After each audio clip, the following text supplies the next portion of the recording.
Anishinangi miniko sema, chiganoninan. Manito, Hatsukanaga wapanong, shawanong ningabi anong, kiwetinong. Kimama nan gaye miigwech, nindina. Miigwech gaye, nindinag. Kagipimatasyo at meusha. Wito kaushinam, minik kenibimatasiyang. This story is Gikinoo'amaadiwin, or We Gain Knowledge, about education and families. Binesikwe Nindigenikaz Makwa Indo Dam. Winona LaDuke from the White Earth Reservation.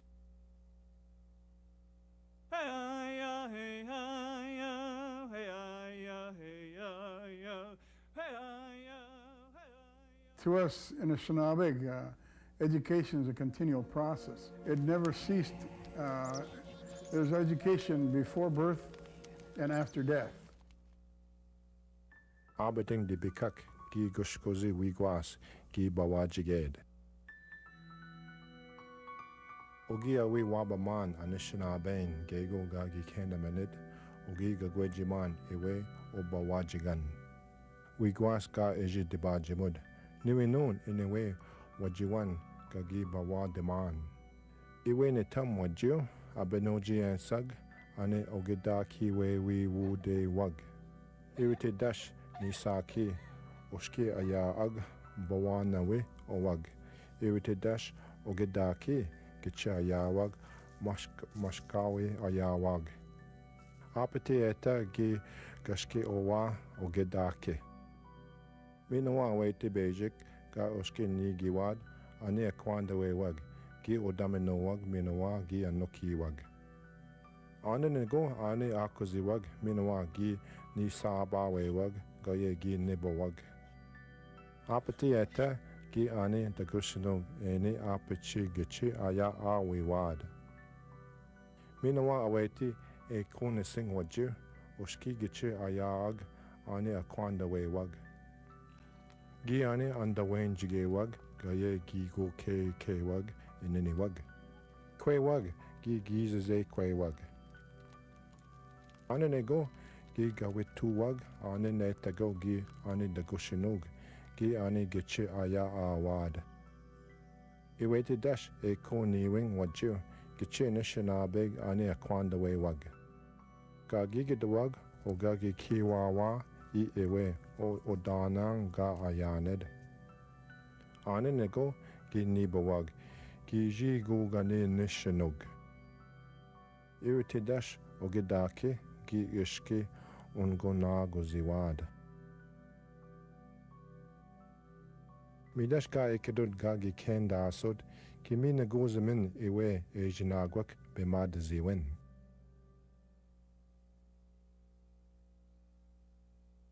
To learn something is a privilege. Learning is a gift. It is a gift we give to each other. It is a gift that the Great Spirit has given the Ojibwe people.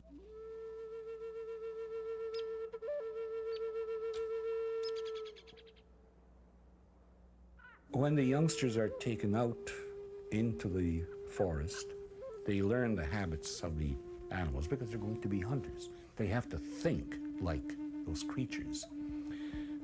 Creatures live in conjunction, in harmony with the seasons and with other creatures so that, youngsters learn relationships.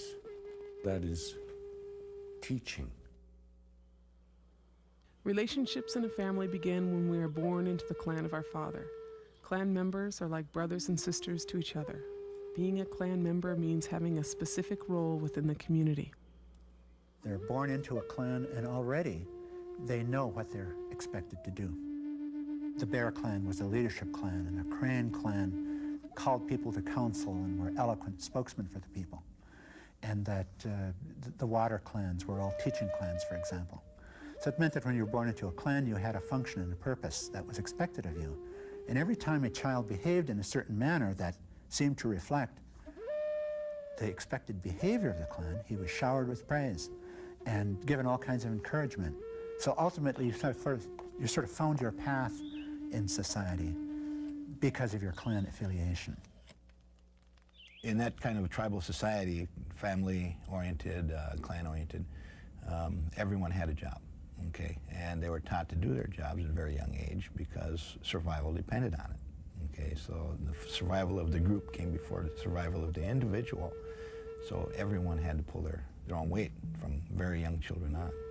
The boys would go with the men, with uncles and with grandparents, and the girls would go with the women, with aunties, and there they'd learn like the basic skills of life, of living. The child by then feels that it's a privilege, that we are acknowledging that child's maturity and that child's ability to contribute to the group, which is an important part of our culture.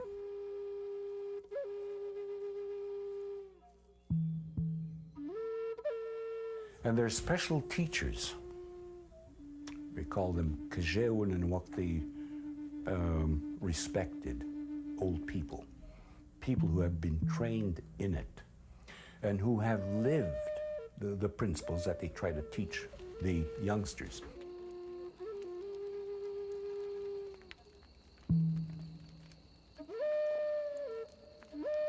The elders who waited so long, stored so much knowledge inside their minds and hearts and spirit to be asked, waited for that one moment when somebody asked, grandmother or grandfather, could you tell me? And then the lessons began. When you want to ask somebody something in their culture, give them some tobacco. And there's a proper way of giving tobacco also. First, you must explain to that person what you want of him with your tobacco ready. And then if he says, okay, I can do that, and then you give him some tobacco.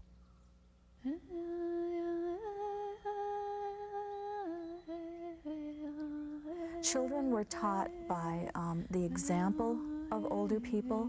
They were taught by trying things out, experiential learning, and they were also educated by means of stories. Winter was traditionally the storytelling time. The elders were the living books, okay? Traditions, tales, legends, teachings, medicine, everything that was involved was passed on from the elders to the younger people.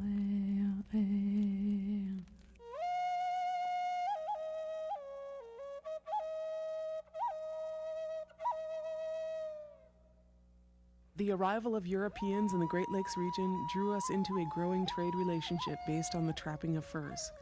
This trade altered our traditional style of hunting and gathering and changed our roles in our family, clan, and community.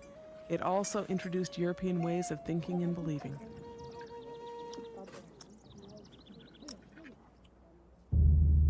As the dependency on the fur trade increased, the teaching of traditional skills, stories, and customs began to decline. The eastern Ojibwe in Michigan's Upper Peninsula were the first of our people to feel the negative effects of the fur trade. With the traders came growing numbers of missionaries who established mission schools to convert children to Western ways of living and believing. As early as 1828, we had our first mission schools established in Sault Ste. Marie. So the responsibility of education and participation in education of our community in Sault Ste. Marie was left in the hands of missionaries. The federal government took a stand right at that time that the Indian peoples, not just Ojibwe, but all Indian peoples, need to begin to learn the American way, basically. They need to learn to read and write. The missionaries and the churches felt that if they were to leave their native ways behind, their native language, their native rites, rituals, religions behind, it would be much easier to Americanize them, civilize them. It is admitted by most people that the adult savage is not susceptible to the influence of civilization, and therefore we must turn to his children, that they may be taught how to abandon the pathway of barbarism and walk with a sure step along the pleasant highway of Christian civilization. They must be withdrawn in tender years entirely from the camp and taught to eat, to sleep, to dress, to play, to work, to think, after the manner of the white man. In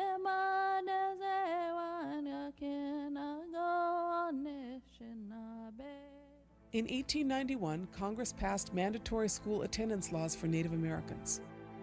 Over 15 boarding schools sprang up across Minnesota, Wisconsin, and Michigan, and were sometimes subcontracted to missions in the area. The boarding school period, the real big time for boarding schools in this country, I would say was from the 1870s until the 1930s. First was the removal from family and from culture and from everything that the child is familiar with. The child needed to be removed far enough from home that they wouldn't be able to visit or visit often. It became usual for many Indian families to have their children taken from their homes, sometimes by force, sometimes by coercion. The police used to go around in their horse and buggy around the reservation. And if they saw a child even walking on his own without help, they would take the child and bring him to school and put him in a dormitory. And they weren't even old enough to walk. And they assume that, all these children who are able to go to the government school, why they should be there. When they hear the horse and buggy coming around with the police, they shoo their kids out to the woods and the swamp someplace and stay there until the police left. So they did that for me. It was a boarding school, yeah. It's like an army camp where, like an army prison camp.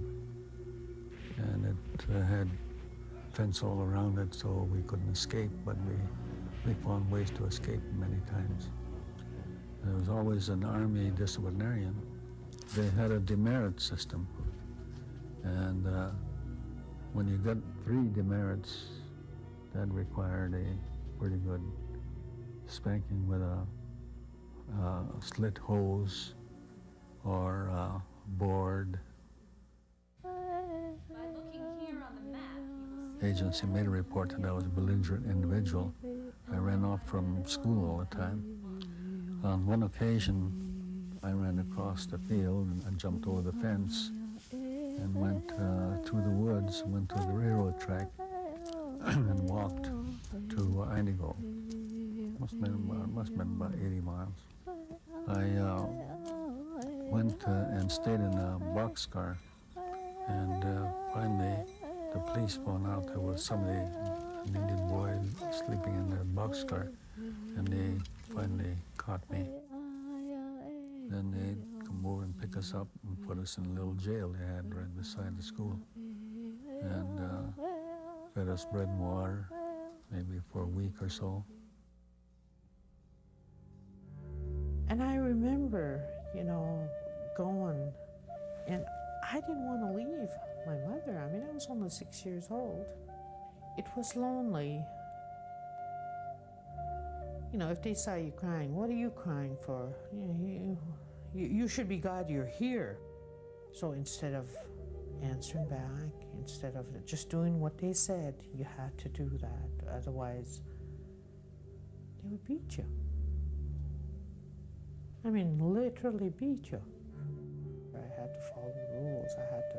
I had to survive. They used to call us, their favorite name was pagan or savage. And we were all bad. We're all going to go to hell wherever. They used to have these pictures on the walls. There would be a big snake going down, and if you were going this way or that way, then you weren't too bad. But if you were going straight down, right at the head of this snake was the fire. And that's where we're all headed. If they dressed alike and talked alike and looked alike and were taught alike, they would supposedly assume a new identity. I remember about the day before school, which was my 6th birthday, They took me down to the old post office and cut off my hair. They had to hold me down because it's the first time my hair had ever been cut in my life. And I swear to this day it hurt. My first day of school was the first time I had ever really experienced the nuns. You just had to blindly obey the rules, okay? If you didn't, you were punished physically. I remember teachers chasing kids down the halls, through classrooms, kids jumping out windows with sticks right behind them. That type of learning, of course, developed a generation that had no ties to its own people.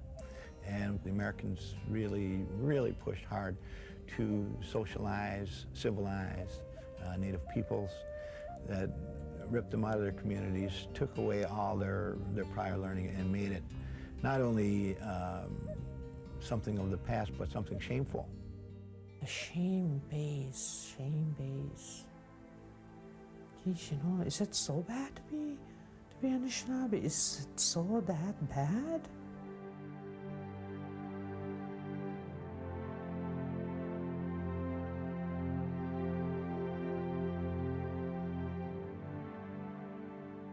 People that live in that kind of situation, we find out, do not make real good parents because they haven't learned any parenting skills. And when they come back and become parents themselves, okay, they really don't have the skills that they need, traditional kinds of skills.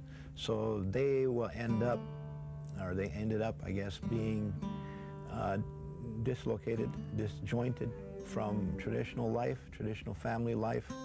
When you think about what that does to a community's sense of self or the individual way of being, there's always sort of a heartbreak or something there. It's hard to put your finger on it.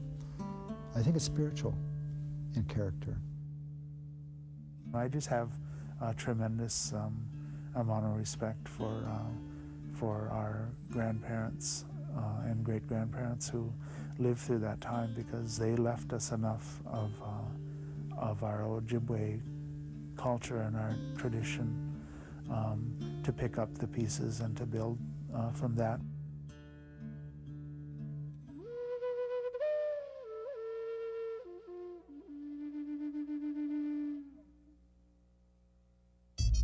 In the early 1900s, progressive reform groups began to challenge assimilation efforts and the boarding school policies of the United States government. Organizations such as the Indian Defense League of America and the Society of American Indians continued to press for reforms, leading to U.S. citizenship of all Native Americans in 1924. In 1928, the Merriam Report criticized the boarding school system, and in 1934, the Johnson-O'Malley Act authorized contracts with states whereby the federal government would pay for Native American education and other services that the states would provide. These reforms allowed for our children to attend public schools for the first time. The Johnson-O'Malley Act had made it possible for some federal monies to go into public schools that made it more palatable to them, I guess, to educate Indian children because they got some money to help out with the education. And so there was just a movement to Indian children going to public school. The racial slurs, the downcast eyes, the smugness of your peers as they look at your clothes and your shoes and know where you came from. Because we didn't have the money, the transportation. You couldn't partake in after-school activities because you didn't have a ride home. And then what really changed everything was World War II. A high percent of American Indians joined the service. And they got high school equivalencies, GEDs, high school diplomas. In the 1950s and 60s, the government policy of relocation moved thousands of Native American families off the reservations and into the cities, where they encountered an unprepared public school system insensitive to our educational needs. So it really changed the face of education in Minnesota, because now all the Indian kids weren't up north or in little pockets in the south. They were in the cities, and mainline education had to deal with Indian children. Then our public schools in Michigan got on the bandwagon because there was federal bucks, to promote this, and particularly in Sault Ste. Marie, where our population has, and our school system was between 20 and 25% Native Americans. I don't think there was really a change till the 60s. And in the 60s, with the civil rights movement, then education came on really strong.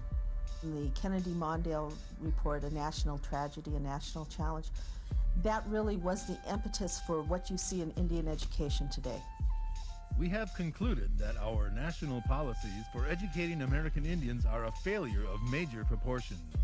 They have not offered Indian children, either in years past or today, an education opportunity anywhere near the equal that offered to the great bulk of American children.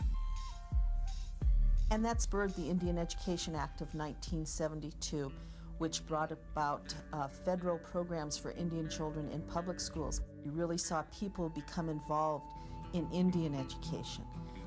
The survival schools in Minnesota, Heart of the Earth, the Red Schoolhouse, those were from those times in the 60s and 70s, and all that political action. And I was so proud when I heard that in 1975 that the Coudray bi-official action of the Tribal Council supported a walkout of our students, standing up for the rights of our students, because our students were getting tired of getting walked on, being discriminated against, services not being provided to them, courses not being provided for them, and a lot of racial slurs. And so the Tribal Council supported that initiative, and the school got started. Additional reforms such as the American Indian Self-Determination Act and the Indian Education Act became law in the 1970s. They authorized more funding for public schools serving Indian children and further implementation of the Johnson-O'Malley Act. Control of our children's education shifted back to the tribes and parents for the first time in over 100 years. Sovereignty is not an abstraction that exists somewhere else. A tribe is a community of people that can say no to something, can say yes to as well. Well, I think the self-determination era has brought about many of the changes in education, has brought about all those return of cultural values, return of cultural languages. It really showed parents that they could have a voice in their children's education, and that they had a right to have a voice in their children's education.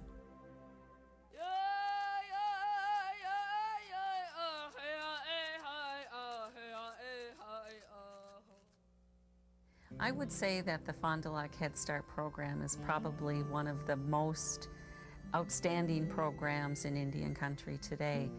Our tribal council committed $1 million of their gaming revenue to the construction of this facility. Our program is for children 3 to 5 years old. The cultural aspect involves language on a daily basis, basic, Nij, Niswe, and so forth. Some of the songs that they do are native songs. The dress, the outfits. We have an annual Head Start powwow honoring our children and our families.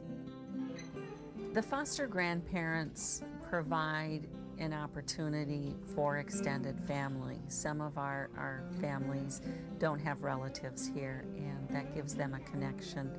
And culturally, a lot of the teachings have come from our elders. They are a very important part to our program. We have been viewed as really being a progressive reservation, putting our gaming revenues to our most precious resource, which is our children.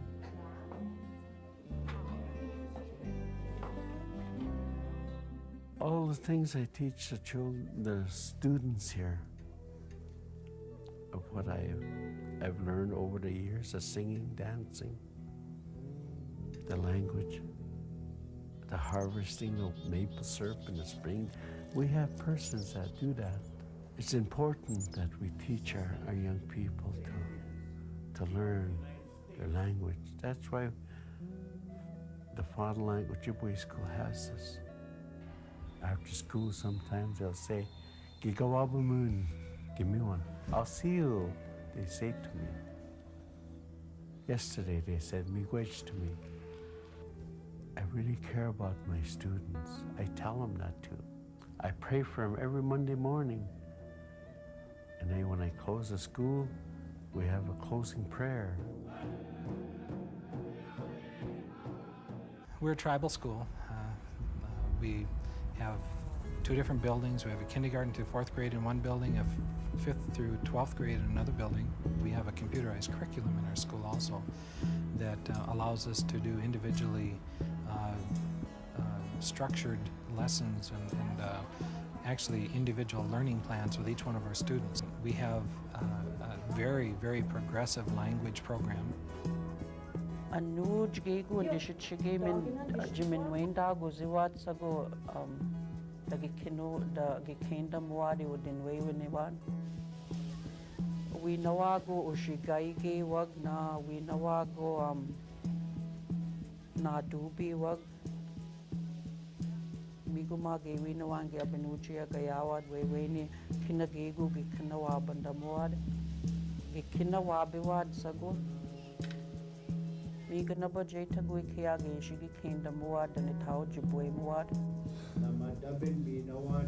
now have fluent speakers as of this year, starting at 0 or birth, all the way up through 2nd grade, in with kids all day. And their job is to speak the Ojibwe language so kids are hearing the language and responding to them. And one of our graduation requirements is a speech in Ojibwe language at the graduation. I work with Head Start all the way through high school, and so I thought to myself, well, if we're really going to get these kids to sing in a language that they don't understand, the music better be up. The way I like to work with the kids is that I need a visual, something visual. I need the words in print so that they learn how to read Ojibwe as well as recognize it, and of course the music. So those 3 things combined it's a pretty strong package. And the kids like to do, physical actions with the songs. After about 2 or 3 years, the kids have really started to pick up on it. Teachers have also commented they're hearing more and more Ojibwe in the classrooms than they ever heard before. So it's really awakened something inside of them, I think.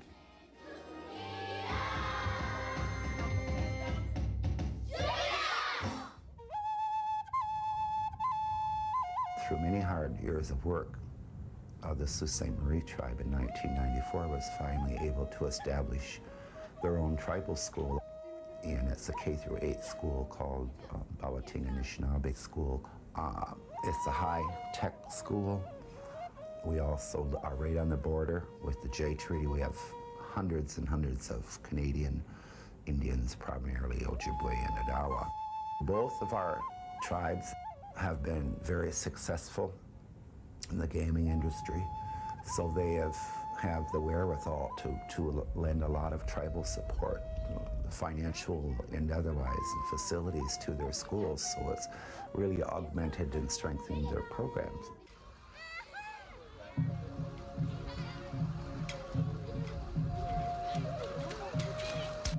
75 to 80% of the people on this reservation want some type of cultural program for their kids. Even the parents want to participate and the elders, so it's based on family participation. We got a lot of people on this reservation that know our culture very well. We got a lot of fluent speakers. We got a lot of good singers and dancers, and the list goes on. And the elders are really willing to help. They're really excited, especially it gives us a good feeling in our hearts and in our souls to know that our culture and our traditions have survived through all this adversity over the last 300 years. The design of the school was actually a community-involved process, and that's why we have a round building in which that represents the circle of life. I've seen the school evolve from basically a a 6-room classroom with a gym into this big multi-room, multifaceted educational institution. As tribal council members, we are trying to encourage families to move back so that, and we're using the school as an example, like, look, we've got a brand new school for your children to go to with, to get a good education. We live in two different worlds that we have to succeed in the way that we are living today, in the education that we are getting, like in a school. We have to have that kind of education in order to survive. I give them a lot of natural things, all the natural gifts. I teach them plants, biology, I guess. And we do a lot of handcrafts, beadwork. A lot of people don't think that beadwork is really important, but I feel that beadwork keeps your mind focused. Then you start to use your fingers, finger skills and concentration and patience are a lot of the things that people do not realize that beadwork is, crafts and stuff like that is really important. What is it? 9. Teach kindergarten through 6 every day. And I eat with them and stay with them all throughout the whole day. Play with them at noon hour. They run me ragged. When you see tribal schools operating there, you will notice they operate very much like families, okay, very family-oriented kinds of learning. And children respond to that well. And when they come out of there, they will have the ability to parent again, okay? They will know what traditional ways of living, of family situations should be like. And that's not something that's taught in the public schools. We also have a generation of children now who are growing up on reservations where the church and the missionary schools are not dominant on the reservations anymore. In tribal schools, powwows, culture, ceremonies, language are becoming more important. And so you have a whole generation now of young children who are growing up that this is okay, this is acceptable, and if you want to learn it, you can.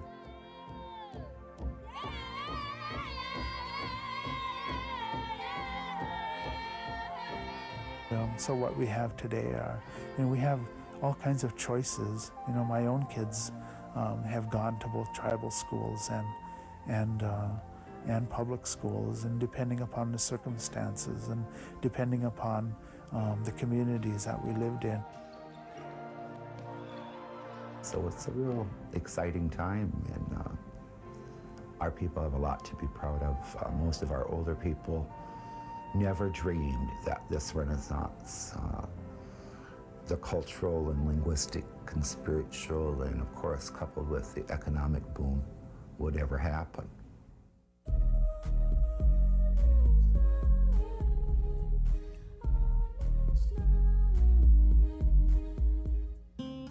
When I was a senior in high school and I wanted to go to college, and I went in to see my high school counselor, and he sat down and he sort of put his hand up on his chin and looked back, and like he was really thinking hard, and he said that maybe I'd be a great carpenter because he said, you people are good with your hands.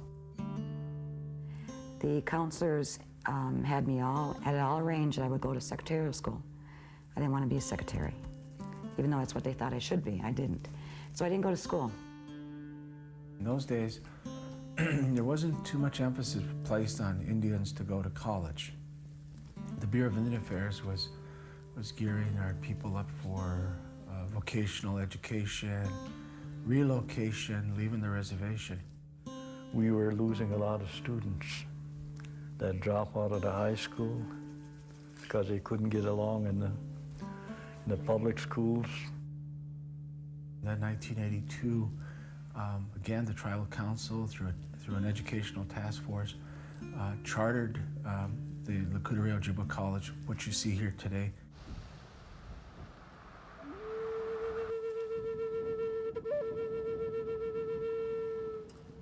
And since this college opened up, those people from 18 on up to in the 80s, they came back and got their high school diplomas.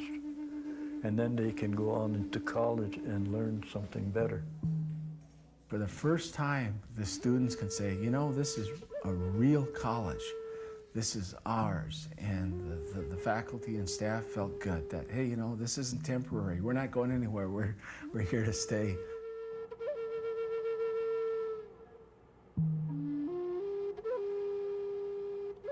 For some, we're a stepping stone.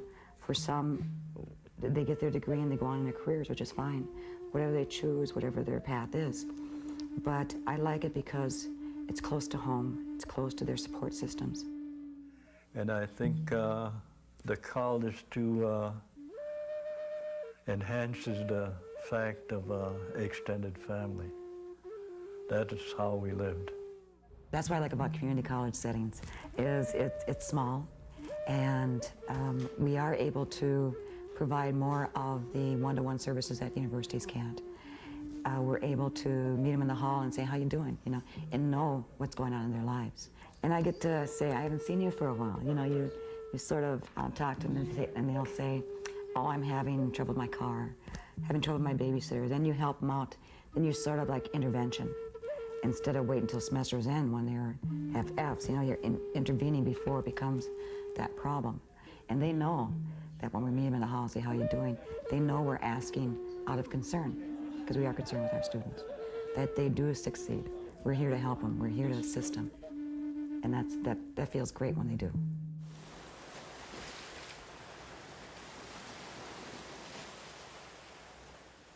The tribe had a dream that you could take unemployed people and make them employable. And that really is still the mission of the college. Under the Tribally Controlled Community College Act, each tribal college is chartered by a tribe. Now, our tribe is chartered by the Bay Mills Indian community, but it is chartered to serve all the tribes of Michigan and their neighboring communities. We try to follow the community college model, which says listen to your community and give the community what it truly needs, and that's what we do. You can come to Bay Mills and get a certificate in a particular skill.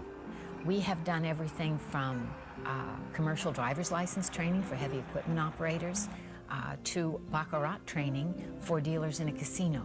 And the college serves anyone who wants to come here. We are open to everyone. We have run classes 6 hours west at Lac Vieux des Serres, and we have run courses down at the Ohio border for Dowagiac. Wherever people need us to go, we are. So in essence, this tiny college, run by a little tribe in the middle of the swamps of Michigan, has reached out nationwide.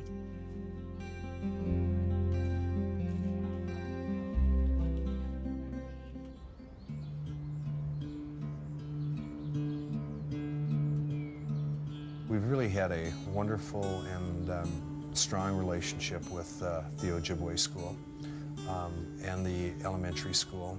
I think it was very evident, and research also indicates that our kids, our young Indian kids, don't choose science as an area of study or a potential career opportunity. For the past 4 years, groups of young people on campus, and we've been watching these young people grow and develop their computer skills and certainly their educational skills. So I think we've built a pretty progressive group of young Indian students that have an interest in science. The camps that occurred this summer were very exciting. It was just bubbling with activity, and the students were very excited about their accomplishments. The students would assemble a project with Lego blocks and then use logo programming in order to animate it. We created a safe environment through a lot of different activities so that the students would feel comfortable working together in a group and that they shouldn't feel threatened by asking questions and working together. And then we worked on the Lego logo program specifically, and also the constructivist teaching style.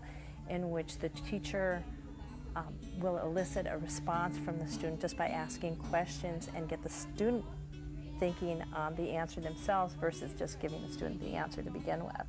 Some students had learned about gears and pulleys in school, but unless you can actually experience the hands-on work with it, it sometimes just doesn't make sense.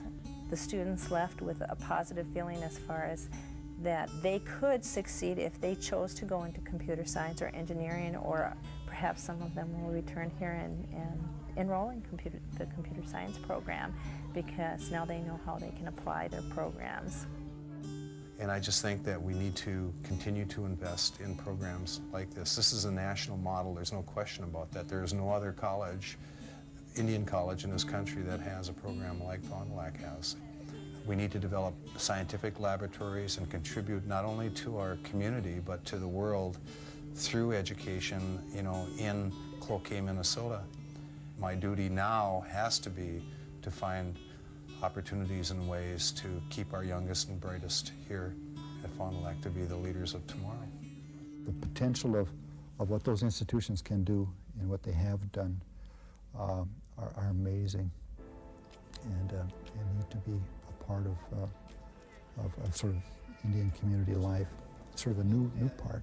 It's a new framework to do what used to always be a way of doing things. The answer to the federal boarding school, the answer to education for Indian people, tribal colleges.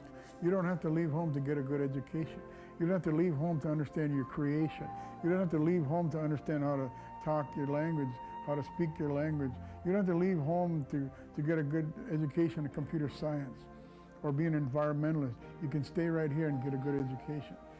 Indian education is not Indians learning about Western ways, better English, better math, better science. No, it's about the Indian understanding their creation, their beginning, so that they have a sound self-concept and self-identity, so they're capable of doing anything then.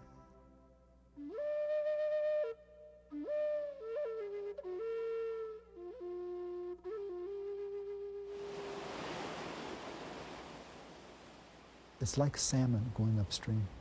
There is something in the heart of people that want to become educated, and they find a way. If it isn't working, if it's caustic, if it's not happening there, there's another path somewhere. The vast majority, nearly 75% of all Indian students who qualify to go on to higher education qualified not by graduating from high school, but by going on to adult education and accomplishing a GED, going to college, and then being successful. Main gear touchdown. When I was in high school, I did not think I was going to be doing what I'm doing now. Being Native American, you know, that was a negative thing. Back then, it was like, that was something you did not want to be. I did try being a cosmetologist. That didn't work. I became a beauty school dropout. I met this woman. She was Native American too, and she was an older woman. And I talked to her for like maybe 5 minutes, and that was it. She was basically telling me that, you know, go for your dream. Don't just sit back and let life fly by, you know, and don't let anything hold you back. I was born in the era where first man on the moon and, you know, stuff like that. I wanted to be an astronaut.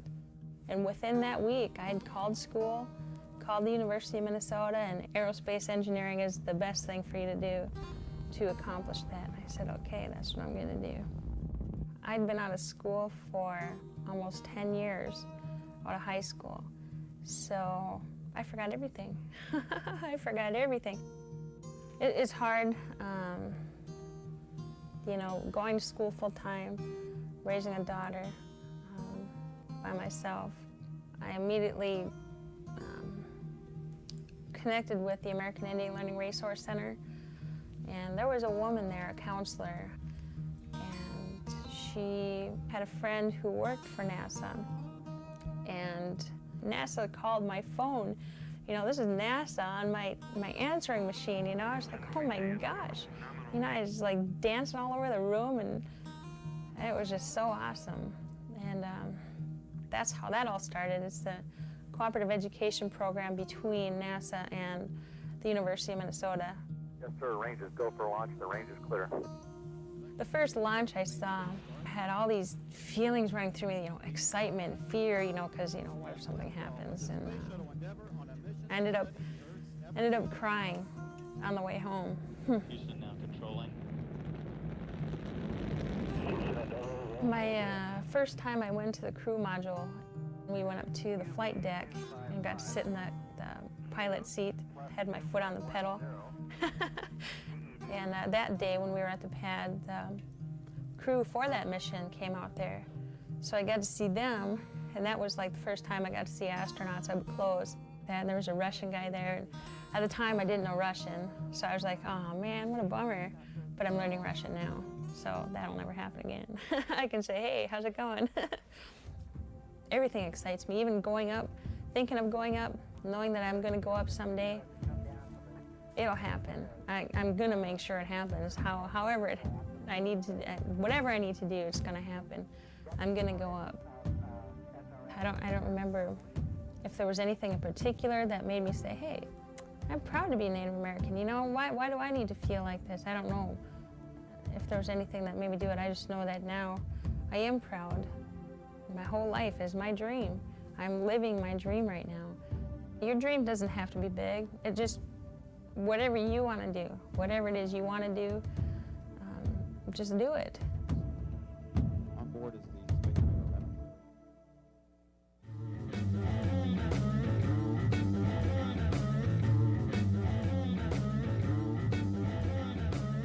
My passion is cooking. Really, from an early age, I've had this mission in life to make the best barbecue in America. Understanding my passion was barbecue has led me to become the best in the business. And so for those who are just starting out, I think the most important thing is that you have to have that fire that just burns in your belly. You have to have that belief that you can accomplish great things, and you can't let whatever it is out there stop you. I didn't have very good grades in high school. I had C's, D's, they were below average. I tried to get a college education, I wasn't successful, and for years I was enrolled at Roosevelt University, and I kept dropping out. I had incompletes, I had zeros on my transcripts, but because I never gave up on my dream, and I knew that if I was going to be successful, is that I needed to get an education. Today, I can tell you that I have a master's degree from Harvard University. And I think as Indian people that we have to be on a learning track.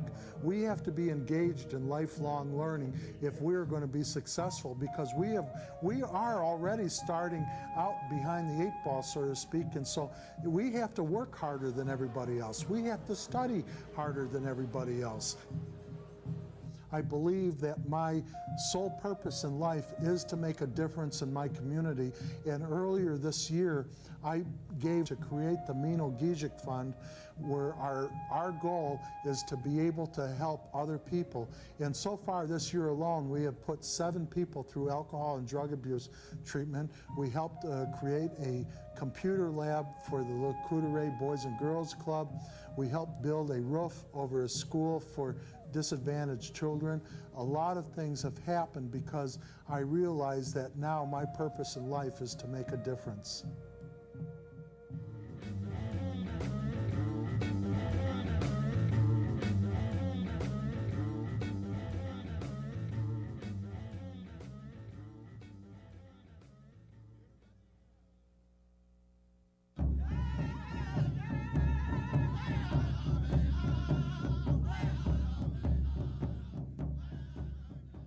It's a time to reflect, the time to think about where we've been, and to leave a legacy of comment, of perspective about that to the future. The generation before us, although they had those perspectives and ideas often did not have an opportunity to share that with us. We had to go find it, create it, and do it. And so I think we owe something to the next generation. We learn about our culture every day, even though that you know it well, but we still learn from it. We still learn. And when you know most of it, just pass it down to your children, to friends. You can pass it down to about anyone that doesn't know about it. Anytime I learn something or do something or say something, I have to think about how it's going to affect those next 7 generations down the line.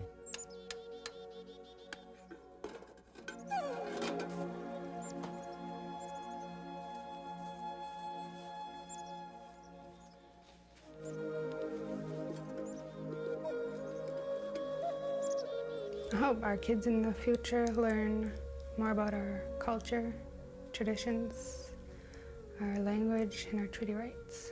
Because our elders now, they're passing on, and we need to know this stuff before they go. If you're in a doubt in any way of life, talk to elders, listen to elders. By all means, go to drum ceremonies. Most of all, respect yourself. Because you young kids, we need your kids for generations to come to pass on what you're learning from your school or what you learn from your elders. That's the way of life, our Indian way.